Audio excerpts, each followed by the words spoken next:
Isa Swede violer là-haut, pas de complexe au Mawa. Otumoli peuple congolais, oluki papa Nzambe Mawa.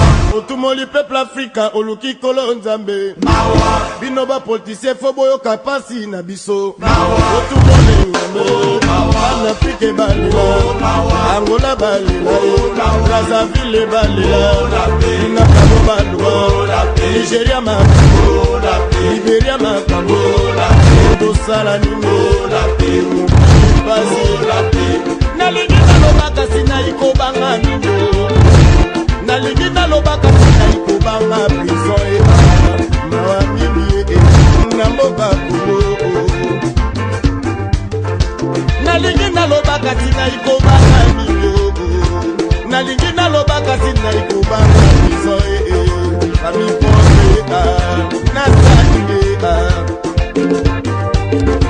Namboka na biso mwaka moye mbele Namboka na biso droit ya bato ebalaka te awa na poto baliaka mango ya na poto baliaka mipikyo mokili pasi bolingo ngai nasala salera bato banokomande kapasi Nzambe bapolitisien yaka mokili okabiso mawako nakisangani na shaba osaile nyoso Equatere bolingi bagere osomi mondoki moko okote tumana samba likolo bomandeko na yo likolo ya mabele na yo otumole na yo nasala nini osengi ndelare mutu yeba verite na yo yeba droit na yo ndenge ezali mama mawa mingo tubelela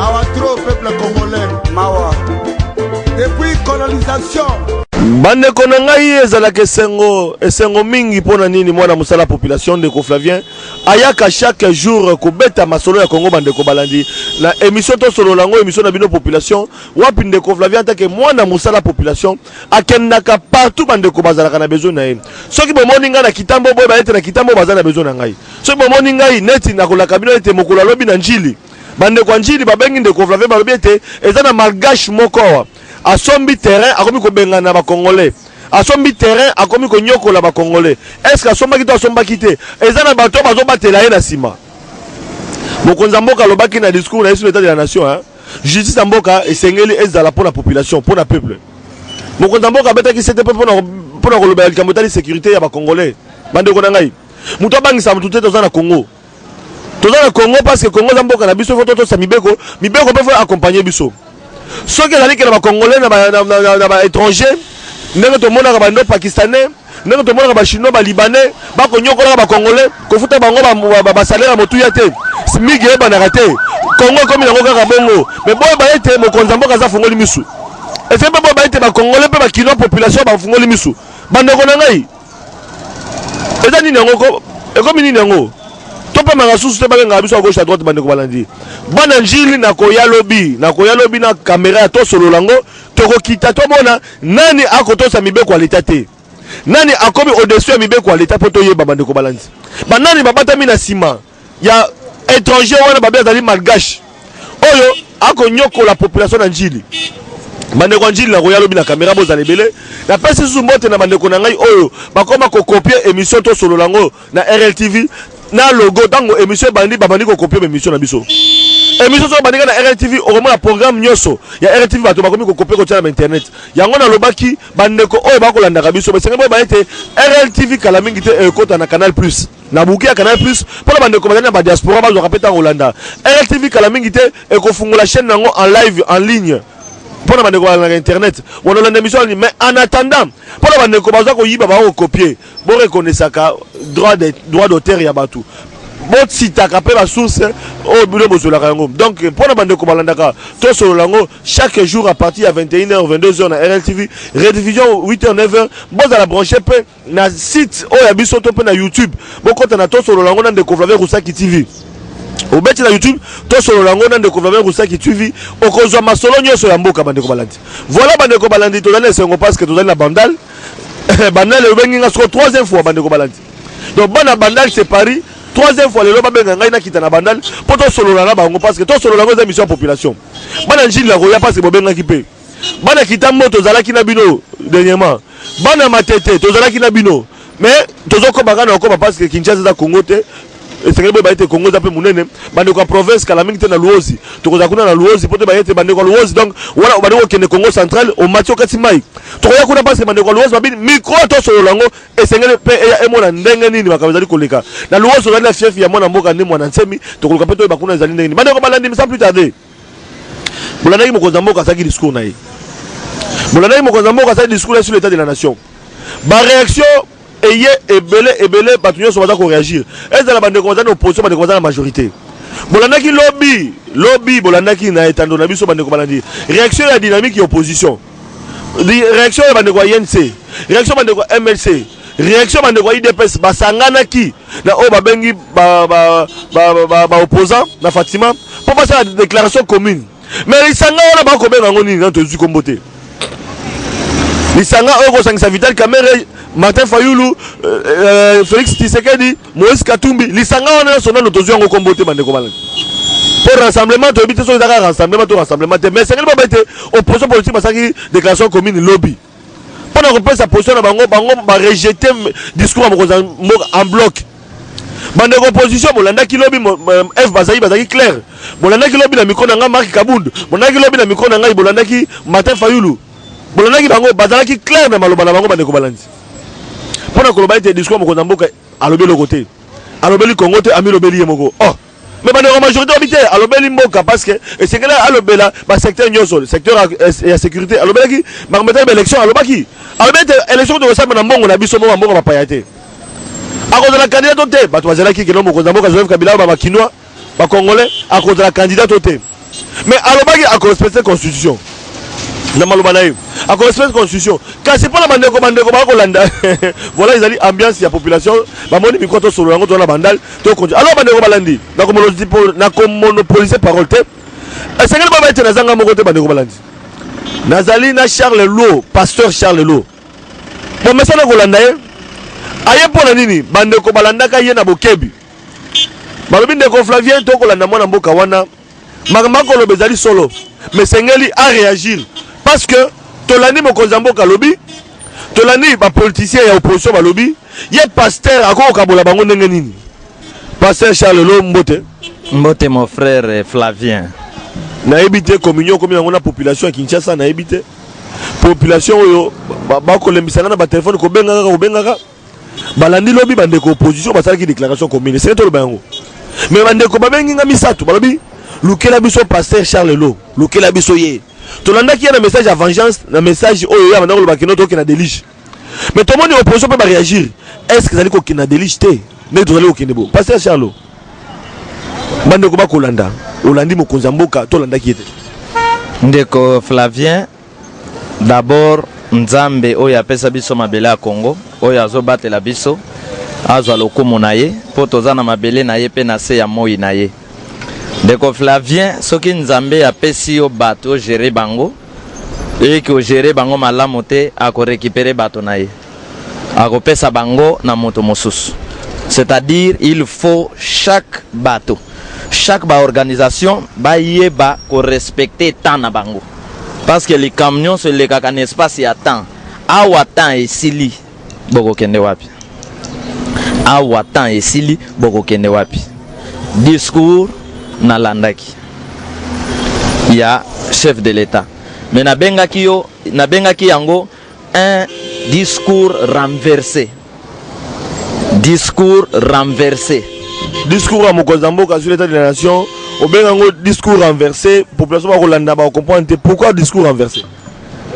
C'est-à-dire que Mokonzamboka a essayé kolobela parcours naye depuis Azali président de la République Tito Komalelo na 2018.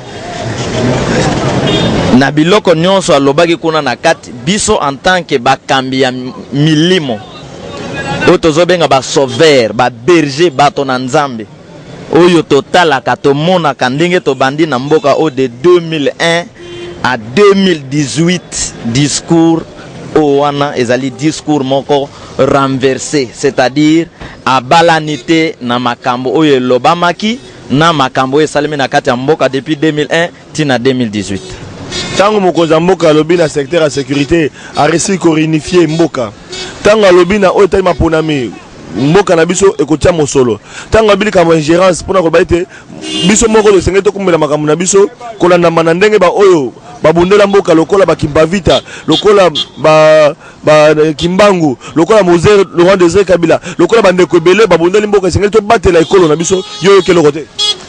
Ndeko na ngai tango bazoloba sur le plan sécurité tango mosusu bokanisaka ke sécurité ezali kaka ndenge tozana ba policier bato babundi baye balongoli bango kokufa nzala eza pe insécurité kozanga kokufa na mbeto hôpital pona kozanga kisi ezali pe insécurité e bongo bibembe oyo nyonso esalemi na tango ya kuluna bibembe nyonso esalemi na tango ya kuluna est-ce que wana ezali sécurité ou bien ezali insécurité?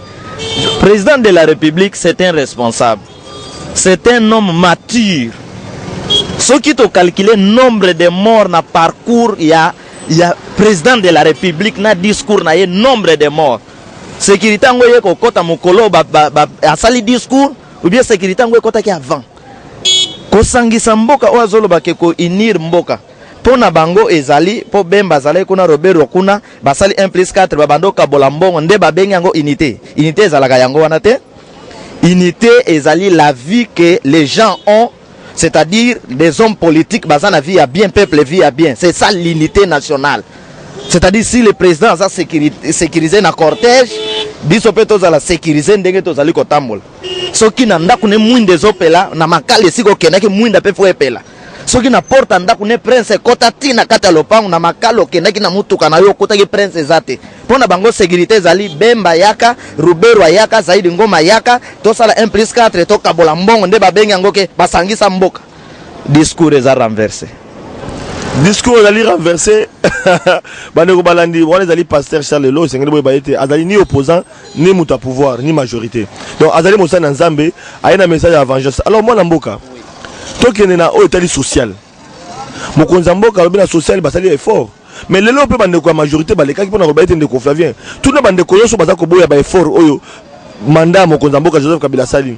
Ba fonctionnaire de l'État oyo lelo to benga ba fonctionnaire de l'État na ba province esika bazwami bazali ko futa ba toto bana benga ba comptable.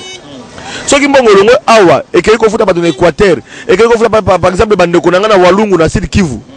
Mbongo wazanga zo koma maboko banki c'est-à-dire ezali na ba comptable oyo bazali ko kata bato mosolo.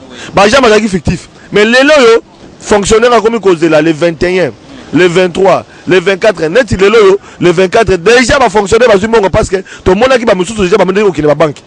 Mais dans comme les 30 cités, pe ba usongo na banque, ba musu ba ba carte bancaire. Fonctionnaire bi keno na carte na pe aro kene pe akoda distributeur. Ola sa molongo azumbongo na o nyoso wana na régime mokonza mboka Joseph Kabila sali. Na époque ya kala bato bazali ko futama 3 ans ba futama kate na mboko yo. 4 ans ba futama kate. Tala ndenge ba grève ezalaki. Place Golgotha na fonction publique. Lelo e bala soute.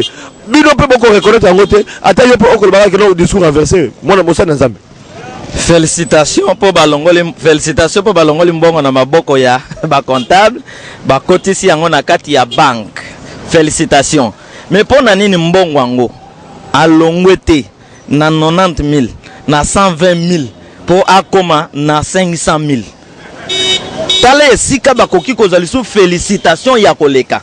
Oyebike kolongola mbongo na maboko ya comptable ou na maboko ya fonctionnaire okotsa yango na kati ya banque.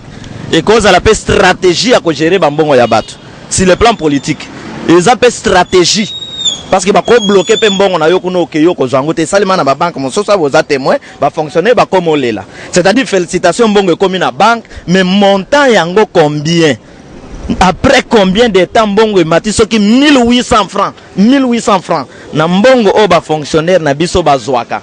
Na mbongo o président zanango. Na mbongo ba député bazwaka pona nini écart wana ke ba député ba kosilika oyo bani mbongo ba député oyebike na yamba député moko za parenthèse ba zotangi député pasteur Charles na bani ko ba mebino ba molima na bino ba molima e molima neza oyo ba futaka salaire ya député e molima na bino wana toyoki bokoma na ba $13,000 ba député nationaux $13 000, c'est-à-dire invisible dans la kati, loyer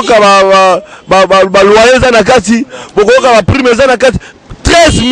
Mozo bilanga oza lokuta. Mozo bilanga pesa solo lo belango za solo.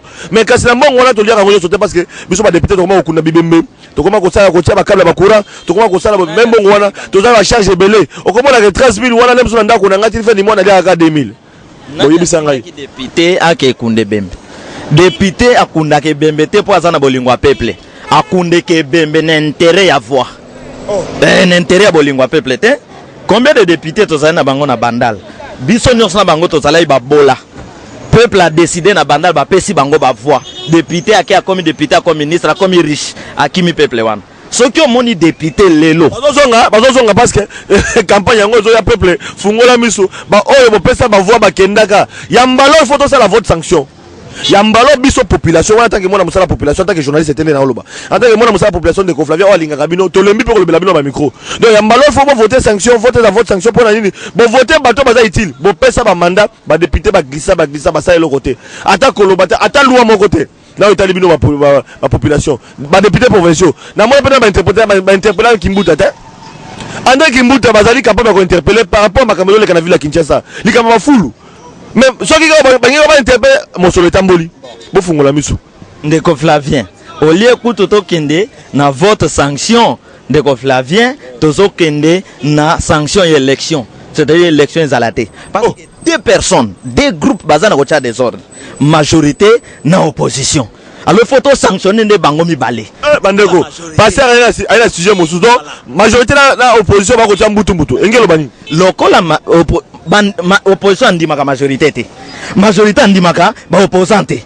Mais na butu so mbongo eleki bakaboli. Na moi lokola bambanda. Alors biso nde tozima yele au lieu to bunda ka to kufa kalikola bato mi balé wana alors bango nde tozo sanctionner bango to mema élection na niveau mosusu. Sinon élection oyo ezo risquer zalaka élection ya ba calcul ya ba opposant na majorité na mboka oyo bat ba se retrouvaka ba riche oto yebi kaka majorité na ba opposant. Cette fois-ci to boy élection ko zalate combattre na nzam à cause ya majorité na ba opposant tozo luka piste mosusu ya ko bongsa mboka biso nyoto se retrouver. Voilà. Délige le baki la fois passée tozo ki na délige na habité. Mais ngana on dirait to ki na kao. Pour na ni bandeko balandi parce que ceux qui na tali lelo yo. Déclaration bandeko opposition lobby na Fatima. Balobi mokozamboka lobby le côté na discours na ye. A se vanter ye moko bambongo azui na makambo asali wala bandeko opposition. Na bandeko pouvoir de so accompagner. Mais babi élection ba na machine à voter te. Élection ba na machine à voter te. Bon ce que ba bisangai bandeko ba tout bango ba question ngana tout ba. Mais bon si ba verser bambongo ba candidat na bino. Mais so ba ke ba kuti machine ko le kanenge nini. Bon imaginez bino moko. Bandeko ba futi bambongo na bango pa na maponami. Mais ba koma boye ba kuti na seni machine à voter zali. Ce que bandeko na biso opposition ba ko sala nini. Ba ko retirer bambongo na bango ba ko kendete kao ekoti e ko le kaneni. Majorité ko tenir na opposition. Pe ba boye azala candidat. Bandeko na ngai na ebite tozo kende wapi. Mwana mboka passer Charlot. Tango beta la sola de lige wala danini. Ndeko Flavien tozali na opposition te na mboka Congo. Opposition sincère azate. Mais opposition stratégique manipulée par les pouvoirs ezali. Mais opposition sincère pour sauver le Congo ezate. Bo opposant nyonso oyo ba boyaki misala ya Joseph Kabila depuis 2001 tilelo. Bazwa ba poste. Est-ce que basala le contraire? Ya o babando lobela Joseph Kabila to pouvoir na. Est-ce que basala le contraire? C'est-à-dire même opposant o bazo boya sikoyo que élection et machine à voter te boyete na butu soki billet wana tambola ke tamboli bakozana même comportement ya opposant nyonso ba wanga na kiwana parce que baza bango nyonso lisanga moko. Yango biso toloba ke opposition na Congo opposition sincère ezate pouvoir ya solo pe ezate bazali bato ya liboke moko parce que opposant nyonso toyeba ki baloba na kombo ya peuple lelo ba changer langage ba changer position. Alors to lobby boy oyo biso to senga ki bango na lisongi ya Nzambe akeli mboka repentance nationale ya rapide kosalango très rapidement pona ko sauver na bata pouvoir pona ko sauver na opposant. Mais ceux qui ba boyi basali kaka forcing nde tozo kweya na otozo benga délige. Mais pasteur yo pe tikanga pe na lo bana bino pe ba pasteur bino pe ba pasteur boza pe ba hauteur ya bomamboka to mona ba pasteur basangana na stade de martyrs. Bas pasteur basanga tala ba pasteur basangisa ba musulman prière pour nekolo. prière pour l'école. Mbala liboso na mona ba musulman basangani na ba catholique na ba chrétien pour limbisangai. Donc ba musulman basangani na ba chrétien. Mbala liboso na salle de martyr. Prière ya kafu pour na mboka. Mais pas c'est aussi la thème courant zo kende kaka. Courant ezo kende kaka. Mai na ba commune musu na ville Kinshasa mai ezalaka te. Na lobite na province habito na Kinshasa capitale. Basi mususu mai ya robinet zate. Courant ba mususu ba bossa ba cabine mususu sakate 7 mois yango yokenda. Donc cabine na courant ezalaka sous te depuis ba kenda na transfo. To lembi ba doléance wana. To la ville Kinshasa bo bisangai. Sko na poto demo a poto soki bango basambelaka te. Demo na bango soki courant ke ministre a démissionné. Na poto courant ke ndakate. La poto au moins les penga mata ministre a démissionné. Mais pas na biso le contraire. Ce que demo poto na Nzambe ya Kinshasa na leki makasi. Demo ya poto place au courant ke ndakate, maye ke ndakate, droit moto ba yebi yango. Mais on biso ya Kinshasa ko sambela ba pasteur na ba veni nyoso 5 églises na veni moko. Ko sambela comme le kola concours ya ba bar na ba église. Mais donc ko sambela mingi passe aussi la terre pasteur Charles Lo. Bino pe bozali ba responsable boko zoba biso population boko nyoko la biso soit prière yango Nzamba yoka kate poto boni demo a poto vome ku demo a poto ya na Congo ke Nzamba ya Congo ndeko Flavien na yebsaki yo ke na kati ya mokili bato babikisaka bato ezalaka ba pasteur te ezalaka ba sauveur na prière wana différence entre pasteur et sauveur. Sauveur azali mutu oyo Nzambe atindi pona koya ko biksa ba am sans que ata l'intérêt na ye. Ako biksa mutu nyonso toute tendance confondue. Pasteur azali mutu oyo soit asali théologie po akota na likambo na Nzambe. Mais mozindo ya likambo na Nzambe ayebi yango te. Azo travailler pona libumu na ye. Azo travailler pour l'intérêt na ye. Mo bateli ba pate moko ya intérêt na ye. Mais sauveur ayaka uniquement ko risquer vie na ye po ebele na bato babika. C'est-à-dire na kati ya réunion lobby wana ba sauveur na kati bazalaki te. Alors Nzambe pe azalaka te ke fanatique ya ba pasteur to ya ba prophète. Ato moni prophète azo denda Nzambe aza fanatique na ye te preuve. Ba pasteur bazalaki na stade mais Nzambe asambisaki bango ndenga asambisaki mokila tangwa Noé. Mbule kitaki ba Bible polaki elinga ka kolobake bato bapanzana ka mbula makaza stade de martyr be asepela kite ne ezaleli wana te bato zuba baki no tangu Nzambe atinda ka mbula ya bénédiction mbula bénédiction ebeta kitoko epolisaka Bible te oyo epolisi na écriture ya Bible za mbula bénédiction tala na l'action loko mosusu tangu mbula ebeti makasi eleki makasi ba pasteur ba leader ba kote na mituka bakei bato apolaki mbula pauvre population. Mais un bon leader a kosala nini akoluka na bis peuple na ya kende ye apola mbula comportement ya Christ comportement ya kimbango ne biso to ye nango mais pasteur azui mutu ka jipa koti amebateli ya kei peuple na ya tiko betela mbula na mona ba kimbangisi bazo beta na se ya mbula ba nzala baleli nzala c'est-à-dire ndetina na yebsaki yoke Nzamba tambola na bat espace ya temps ya grâce et sili temps ya loi et sili c'est-à-dire que ba pasteur ba koma ki na suka ya mission ce qui okomi na suka mission kanga frère lokola Moïse tika bat musu ba continuer mais balinga ko landa kir yango vision ezali soste politique asimi bango na zone akomo tambwisa bango bazo baliso makamba ko lobate nde mboka ezokuf nde Nzamba atindi biso pour un Congo tout puissant na message ya vengeance ton dimi ko risquer mboka na biso e bon bande ko na kono se bino to ko ya ma évangéliste Roger Baka très prochainement na yambie moi kala et c'est pas luba parce que na moni basana Nzambe lelo bazo te ya luba ba lobi comme la génération mususu po ya lobi ke ta ba passer on laisse sili et comme ce qu'on ta vengeance bango ba ba sauver mais si ko bango pe kuna passer nani évangéliste Roger Baka a peut être ta ba passer pe sili génération sikeye ya ba jeune o ba pe na luba bon alors to yebite il faut essayer de découvrir to comprendre alors passer Charlo lelo opposition politique ba kondongwa na majorité opposition politique bakondongwana opposition pe bakondongwana pona nini opposition baza na FCC bango autorité morale mokonza mboka opposition musu ba boy FCC wana bango pe bazali pembeni majorité pe ezali wana to le kwa 3 camps donc quand la majorité na opposition basangani na synthèse moko na katikati na ngambo majorité na ngambo opposition bakondongwana pona ba élection tozali kokende pona ba principe baza ko mipesa machine à voter elongwa ba musu boy machine à voter ba bi fichier électoral wana fo elongwa faut pas nettoyer yango mais connaît nanga la bito kina ponami mokonzi mboka bibe mosolo na biso kina organiser ba élection ce qu'on y a bisa le kolekande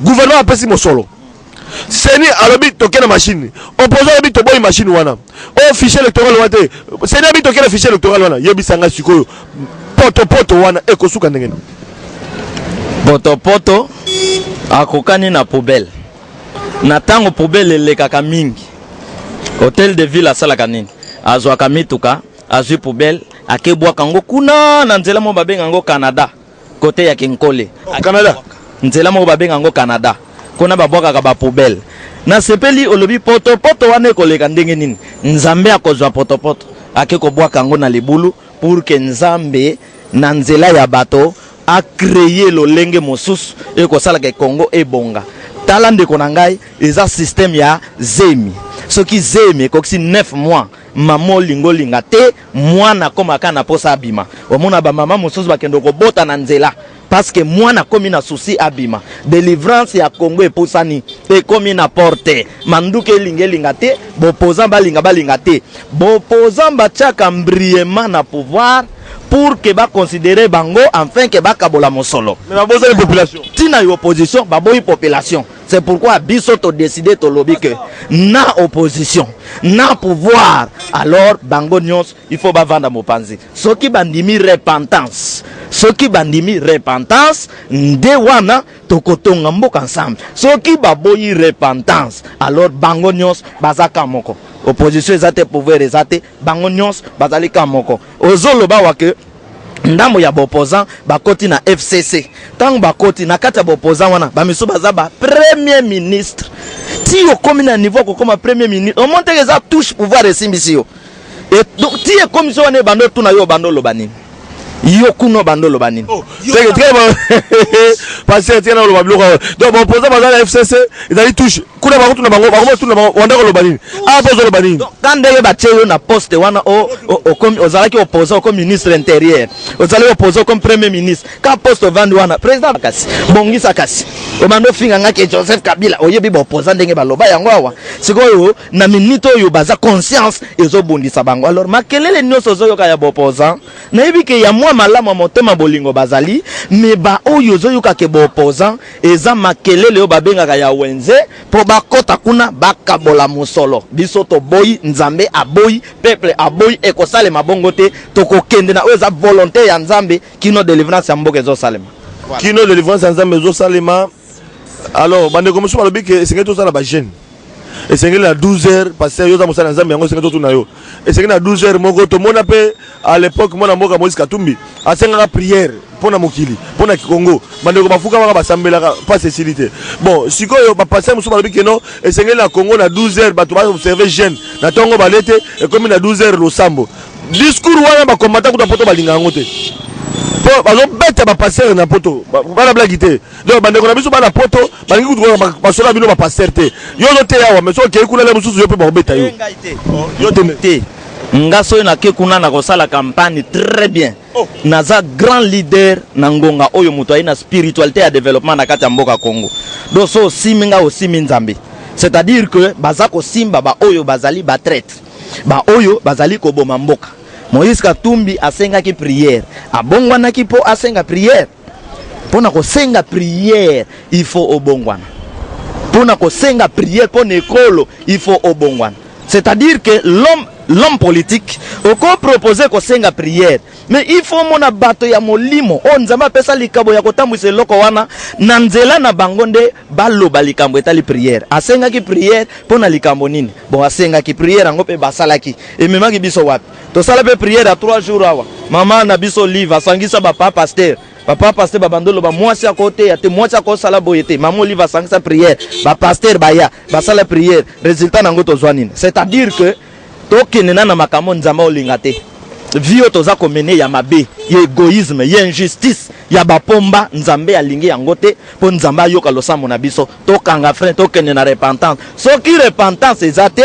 alors ekomi liboso océan na simalak na gauche fleuve boato ya kotoboka kano ya kotoboka nage kasi wana komi message akafu papa Charles Lo to comme na suka pratiquement il y a interview na biso ndenge to yaki na mabele ya bandali poto yo kayo bande ko bakolanda pe ba reportage musu na suka wa ya matinée politique o ya bande ko opposition ya basala ki déclaration na bango kasi passé Charles pona okabwana na yo opposition est-ce que l'ike d'aller opposition ba yokana opposition bango mo ba yokana parce que ndenge to mo la pe ma opposition peut avoir problème opposition est-ce que bango mo peut ba ko bimisa candidat moko parce que to yoki bande ko basali proposition moy to comme la deux cas en opposition quand les bosso balobi esengeli primaire ça les mandenge za wana c'est-à-dire oh loso ba manifester ambition politique ya ko la candidat investi par le congrès soit il y a un parti politique na bango ba o wana ne sengeli ko na primaire to kaka mona mboka Félix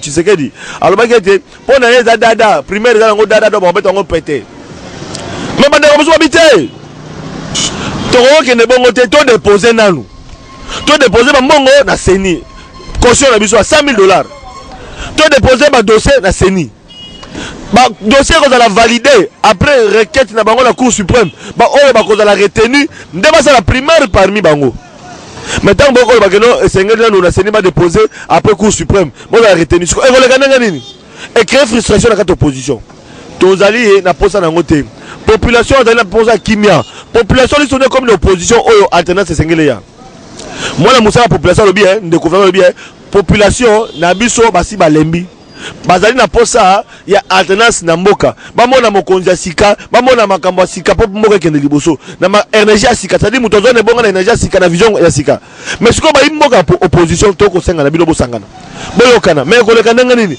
parce ba muso ba bien esengeli ko to la CENI soka sisi ko valider ba ko retenir Moïse Katumbi ko to ko yate Jean-Pierre Bemba dossier malamu to zali malamu te bon Félix Tshisekedi azali wana Vital Kamerhe azali wana Martin Fayulu azali wana tozo de la paix Vital Kamerhe pe kala mingi te congrès na bango na mois d'août ba ko déposer ba pesa bien date bango ba ko déposer na août bo bande ko nga sikoyo après ko déposer boko sala ndenge nini tout reza moko to ke na élection et tout to boyo opposition politique le loba tangisa biso suzu penalty to rata to boyo opposition politique mboka na biso bozangisa biso penalty to rata donc esengeli boyo kana obimisa candidat na candidature unique opposition moko toyeba mais balobi pe cardinal Mosengo azala nzela zoya cardinal Mosengo ekoleka ndenge nini boko signer retour mwana mboka cardinal Mosengo pe balobi susu ke non mwana mboka cardinal Mosengo na mosala na ye ya pastorat akoma na suka il faut azwa retraite mais bande comme ça que akozwa retraite mais akozwa nommé na Vatican bon est-ce que ekoleka ndenge nini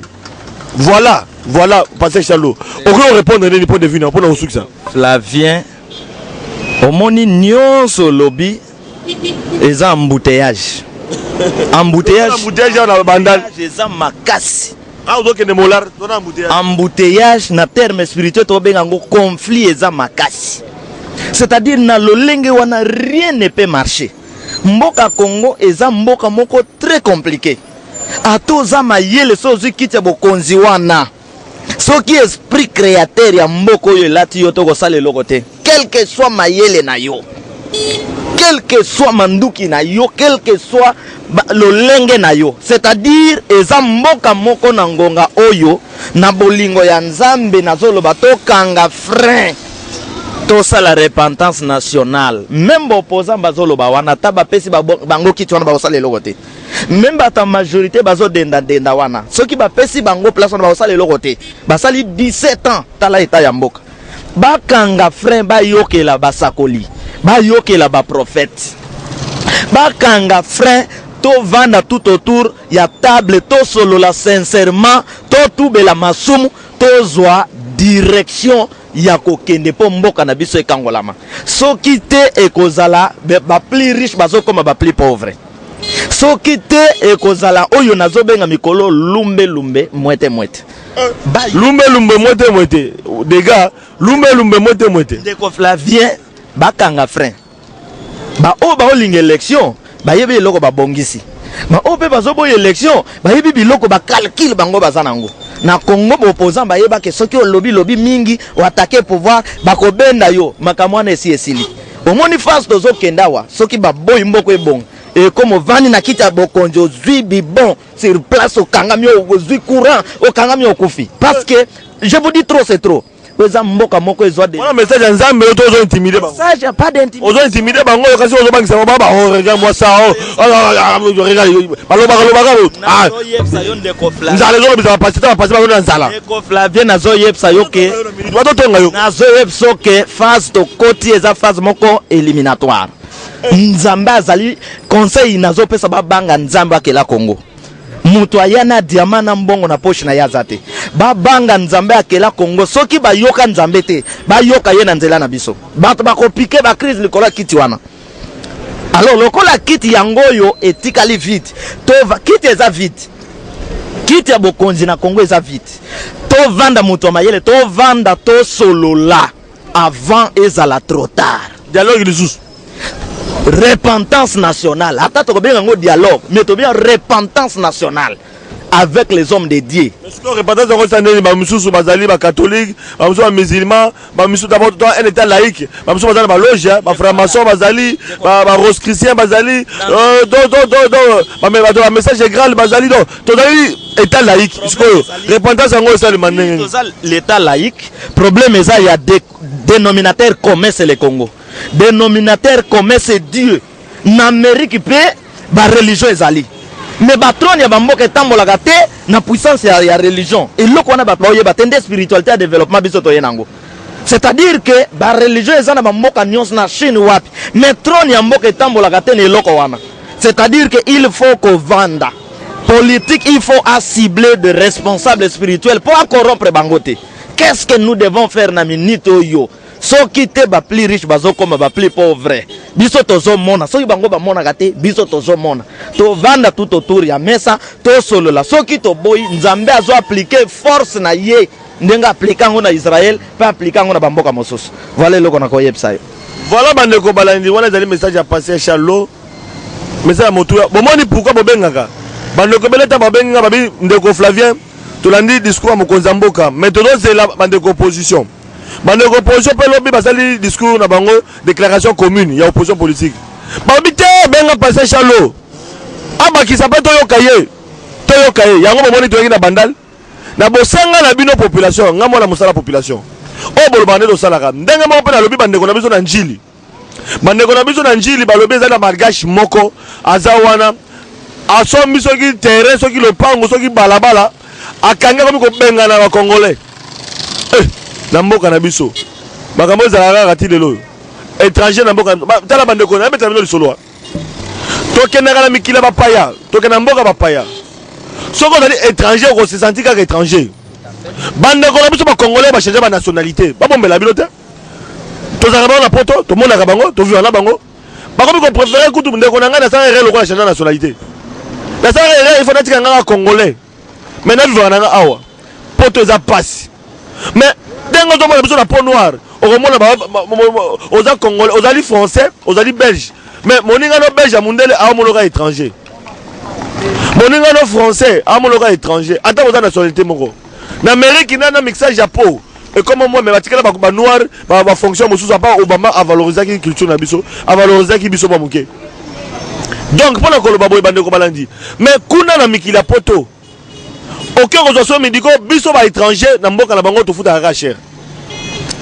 na mboka na bango to futa ka cher to ba na biso ba expatrié kuna donc ozali congolais ozali na France ozali na Belgique ozali na Londres aucun ressources médicaux ndenge monte na mwana mboka chômeur ozo futa e 12 heures pas ko lia na restaurant mais na mboka na biso ba chômeur baliaka mais na mboka na biso to koma lokala expatrié biso na mboka na biso mais toza ba kolomboka et bon ngo sko étranger ya na mboka na biso Alex biso ke yene mokolo mboka nenga chino moko baka na congolais ozo sanga na kobeta yo okosangela kote na kobengelo général ba okanga yo chino beti congolais mbata chino lui ça na mbele abambi congolais zoki bomona ba image ba Facebook heureusement vitesse internet za malamu vitesse internet o mona ba réseaux sociaux moindre likamwe ba to so ba moni yango chino abambi congolais ça na mbele kana mboka na biso ba continue ba inspecteur que vérifier ba futa ba congolais combien ba inspecteur ba combien ba kangi misu ba inspecteur du travail est-ce que les hommes étrangers na mboka na biso baza ko respecter SMIC soki mboka na biso na mikakatano pona ni bango te ba ko sunga pe mboka voilà ba problème ezabele na mboka na biso bapromese ebele. Alors il faut pas que baexpatrie bana mboka na biso banyokola biso na mboka na biso atelemelaki mindele place oyo ngai na rejoindre na discours ya mokonzi ya mboka ngai ndeko vlataki mwana mosa population place oyo ngai aza d'accord na ye impérialisme na mboka na biso toboyi bandeko na biso banyokolaka biso loka policier moko bandeko bana limbisa ngai na kotanga alimentation kote na ville natelemisi mutuka wana oh non ndeko papa awa endia boyaka kotemisa mutuka endia boyaka okokende wapi papa endia nabi papa qu'est-ce qui va pas nana mboka na ngalika muni hôtel au moins parking ezali réservé nani ya indien oh papa parking eza vide awa ebele endia tomisa mituka awa policier congolais nabisi ndeko oh non afutaka ngai nabi papa endia akomi kofuta yo mpo nyokola congolais eloko oza koloba oyo eske biso bakonsidere bakoki bakokanga bakolongolo mpasi ozali ngai nakoza alain so nakutana na policier abikende policier azobatela ngai nakoza alain so nakutana na policier abikende aoprotege mutuka na ngai parce que azosécurize biso mais policier okomi kobangisa ngai nabi papa oyebi moto ozoloba na ye mwana mosala ya population bandeko babi te papa tika parking eza vide akotemisa mutuka na ye epuis nazali okota na alimentation wana bandeko balandi nazali okota na alimentation wana lokola moni ngai na kati na ngai mpo asomba crédit abandi koganga nabi ndeko na ngai comment yo moko ndeko na ngai congolais ozonyokola congolais siko soki biso baoyo toomona boye siko congolais oyo aza na balabala oyo azotala biso aonyokama ndenge nini oma biso oza na occasion koloba mais bango baza na moto akoloba te ezoleka ndenge nini na kati ya corporation tokufelaki nde naza koloba toujours moko na biso Olga Ngiama programme obseki boko yango na mikolo ezali koya azali moko ya baoyo tobanda kosala émission naza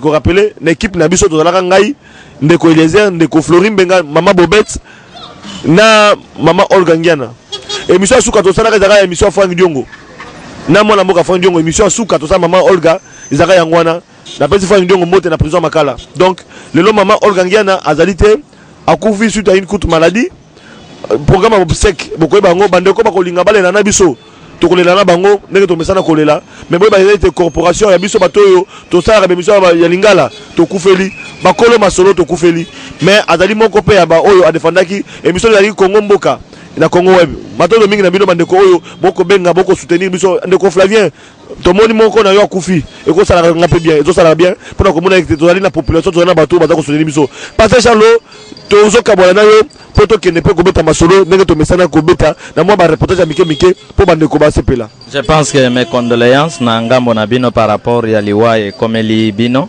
biso basauver tolingaka te liwa ya ame moko voilà na nyonso évoqué awa bachinois kosala boye mais tokokamwa toyoki discours ke ezalaki positif c'est-à-dire mutu il faut ayeba ke place na eshuwaki po mutu akoya nsima asote ou po toyeba na kobongisa mais soki mabe tozali koyeba yango te ke oyo ezalaki mabe c'est-à-dire tokoyeba mpe kobongisa te tokoyeba mpe kosenga bolimbisi te tokosenga na bakongole bavanda barefléchir eza mabele na biso mboka na biso il est encore temps tokobongisa mpo tokende liboso mais soki toboyi nzambe akosimpose na kati ya mboka oyo ya biso parce que ezali mboka ya nzambe soki bandeko bakobenga biso babengi biso na 00243 89 83 77 536 89 83 77 536 toza kopesa formation ba sauveur na ba défenseur pour un Congo tout puissant parce que toye na spiritualité il y a développement voilà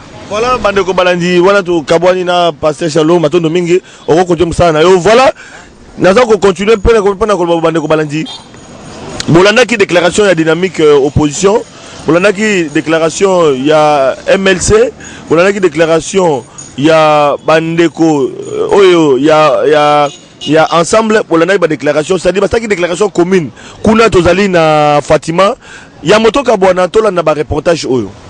Discours prononcé le 19 juillet 2018 devant les deux chambres réunies en Congrès. Ce faisant, et pour régner par la terreur, Joseph Kabila se construit un monde à lui tout seul, isolé du peuple, de la sous-région et de la communauté internationale. Se souciant nullement des préoccupations des Congolais, Joseph Kabila tire cyniquement de sa gestion chaotique un bilan personnel de réussite et une autosatisfaction qui contraste gravement avec la misère dans laquelle propissent des millions de Congolais. L'opposition politique souligne qu'au-delà de la non-représentation de M. Joseph Kabila à l'élection présidentielle, qui est un acquis découlant de la Constitution de la République en ses articles 70 et 220 et de l'accord de la Saint-Sylvestre, l'opposition politique fera obstacle à tout processus électoral conduit de manière unilatérale par le camp de M. Kabila et basé sur la fraude ou organisé en violation de droits et libertés des citoyens. Le fichier électoral soit nettoyé de près de 10 millions de présumés fictifs qui logent sur un total de 40 24 897 enrôlés. 2. Que la machine à voter non prévue par la loi électorale, ni dans le calendrier de la CENI et sans consensus des acteurs politiques et sociaux, soit purement et simplement écartée. Des mesures de décrispation politique prévues dans l'accord du 31 décembre 2016 soient effectives, notamment par le retour en homme libre et en toute sécurité de Moïse Katumbi, de Antipas Moussa Nyamouissi, de Floribert Anzoulouni, ainsi que par la libération des prisonniers et détenus politiques dont Jean-Claude Mouyambo, Franck Diongo et Diomindongala, ainsi que tous les militants des mouvements citoyens Filimbi et Lucha. Par ailleurs, l'opposition relève qu'ayant perdu toute légitimité pour engager la nation congolaise, Joseph Kabila est désormais le mal congolais. À l'alternance démocratique en République démocratique du Congo et constitue le principal facteur d'instabilité dans la région des Grands Lacs. C'est pourquoi l'opposition politique dénonce les actes posés par M. Joseph Kabila depuis l'expiration de son mandat pour se maintenir au pouvoir, actes qui impactent sans doute et de manière négative le fonctionnement régulier de la République et compromettent son avenir.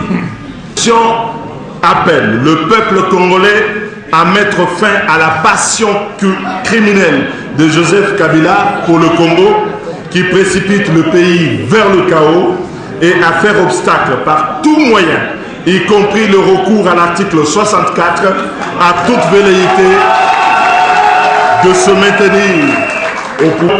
Lance un appel à l'Union africaine, à la SADC, à la CERGL, de prendre toutes les dispositions nécessaires pour préserver la paix et la stabilité en République démocratique du Congo et de la sous-région si Joseph Kabila persiste dans sa politique de déstructuration et de déstabilisation du Congo et de l'Afrique. Je vous remercie. Nabiso par rapport na discours oyo toyokaki na congrès oyo chef de l'État sortant à Lobaki. Asali discours na ye biso toyebi ke eza discours bilan oyo yazo vivre na monde na ye ba congolais nyonso pe ba vivre na monde na bango.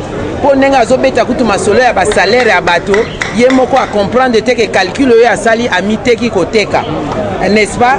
Azoloba makambo ya courant, makambo ya mai, makambo ya banzela, ye aza na monde na ye, population aza na monde na bango. Tanga lobi makambo ya passion, aza nango na Congo, to comprendre que passion na ye eza nde ya richesse ya Congo, mais eza ya ba Congolais te.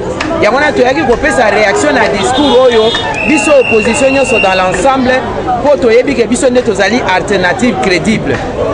Yango na pe tolobi likambo ya ba élection, toza na kati ya ba élection, tozo déposer ba candidature na biso, mais pas question de machine à voter.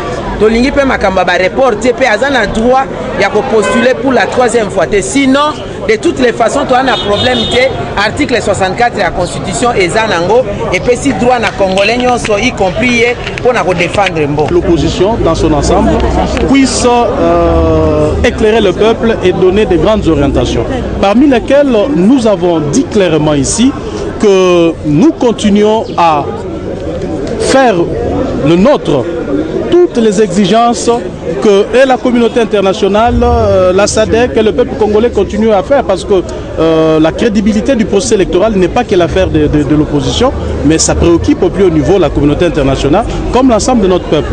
Et nous insistons pour dire que la non-participation de M. Kabila aux élections cette fois-ci n'est pas un cadeau qu'il donnera au peuple congolais. Il faudrait que le peuple comprenne cela. Parce que moi je crains que le jour où la majorité présidentielle ira déposer la candidature d'une autre personne, que le peuple congolais puisse penser que c'est un cadeau et qu'il y ait des scènes de liesse partout, c'est la risque de dégonfler les ballons, c'est la risque de mettre en péril les revendications qui tentent à crédibiliser le processus électoral. Dire que Kabila a provoqué le peuple congolais.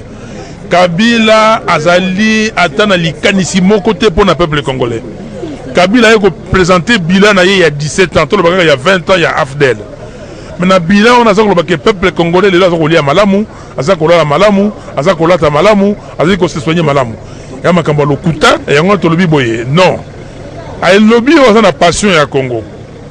Pour Ndenge Mobutu là-bas qui comprenait mon émotion. Mobutu avait dit comprenez mon émotion parce que dans un système il y a dictature, il y a parti unique, à tiki parti on a à s'ouvrir. Mais il y a ce qu'on passion ya Congo. Tu veux répondre pour nous que à Kokende. À Kende pas yazonge pas le 23 décembre. Après ça qui date où on a ya élection, élection au salama, élection nini. Il a été élection à Bouzoba. Il a été élection au yo Ndengaza ko sala na seni ba truqué. Ndengaza la candidat. Élection, il y a machine à voter T. Élection, il y a fichier électoral na bateau bazana misabité. Élection to lobby que à lobby que respecter constitution. To rappeler que respecter constitution veut dire qu'il n'y a pas de troisième mandat. Voilà ma campagne de M. Kabila Yangoa. Je pense que ce qui est très important, c'est que aujourd'hui, l'opposition est parlée d'une même voix. On voit très bien que UDPS, Dynamique, UNC, MLC, donc toute l'opposition va parler d'une même voix. Va communiquer commun. Les aïeux fruits, tout va communiquer. Donc tout le monde sait très bien que nous sommes prêts. Il n'y a aucune élection, mais une élection crédible, transparente et apaisée. Non pas une élection Oyo. Kabila Alingi a organisé. C'est-à-dire que ceux qui ont machine à voter, ceux qui ont plus de 10 millions d'électeurs fictifs, ceux qui ont mesure de décrispation, Moïse, Franck Djongba, Bima, Zonga, donc l'élection est au Salamati. Nous sommes pour les élections, mais pas n'importe quelle. Ça, c'est le message clé de la population. Mais en plus, tout le monde sait très bien que la passion dont parle Kabila, il y a une passion criminelle. Dans le sens que sur Otali, depuis la commune à pouvoir, tout ce qu'il a fait, c'est contre le peuple de Congo. Ndeko, journaliste Fiston Danga, na yebsio merci pour la motuna na yo.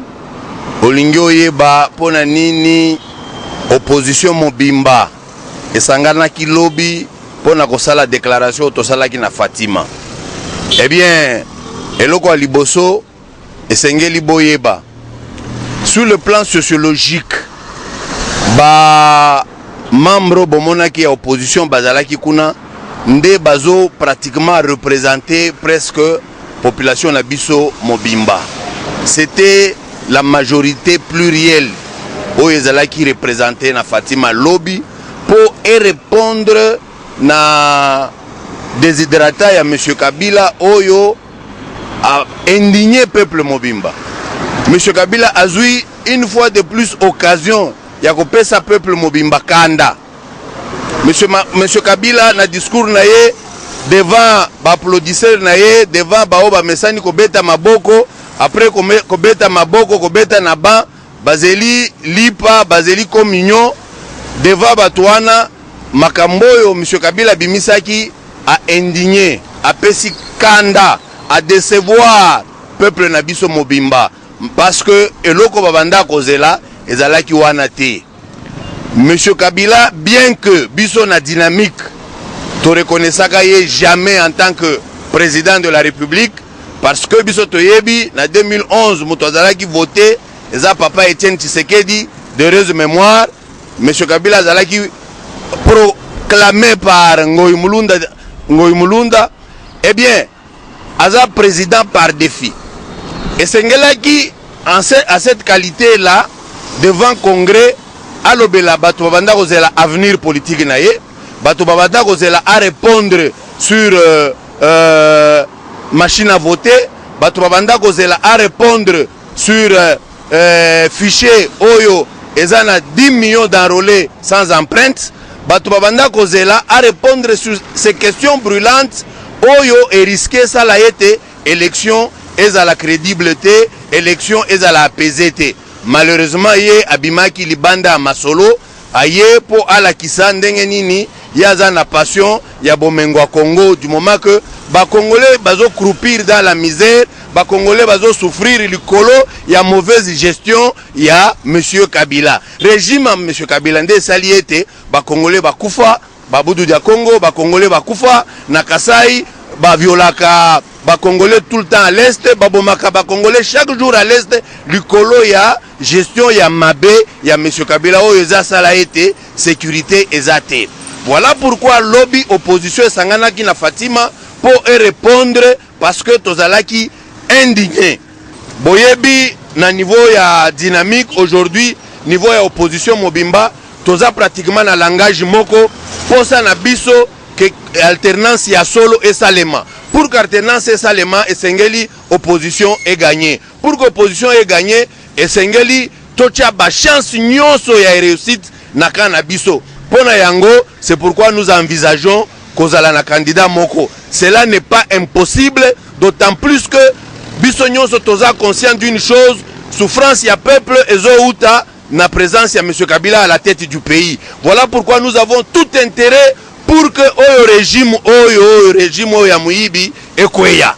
Voilà, peuple zala calme, zala na espoir que Boyokani et Kozala na toko bimisa candidat moko pour que tu remporter ba élection oyo.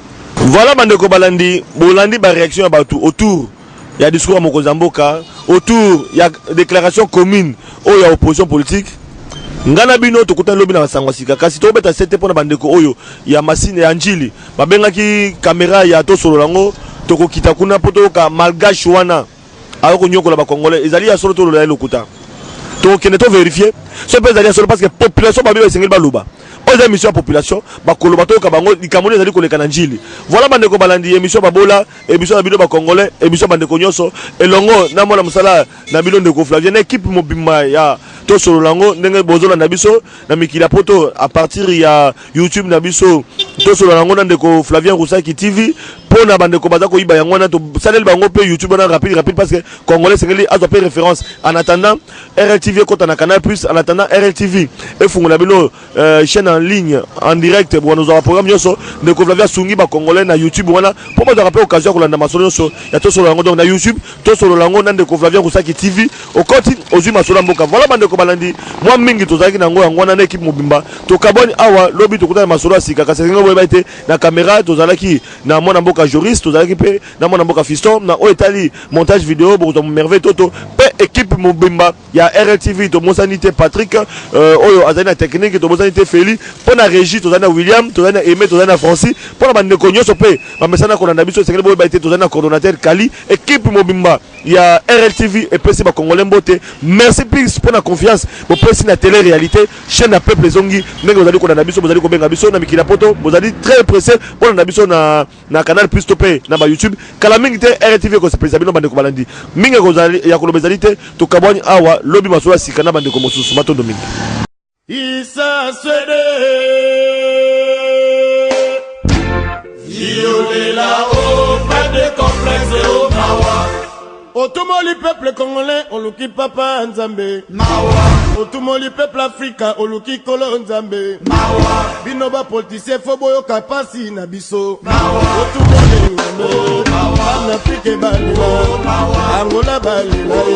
Brazzaville balila. Inakabo balwa. Nigeria makambo. Liberia makambo.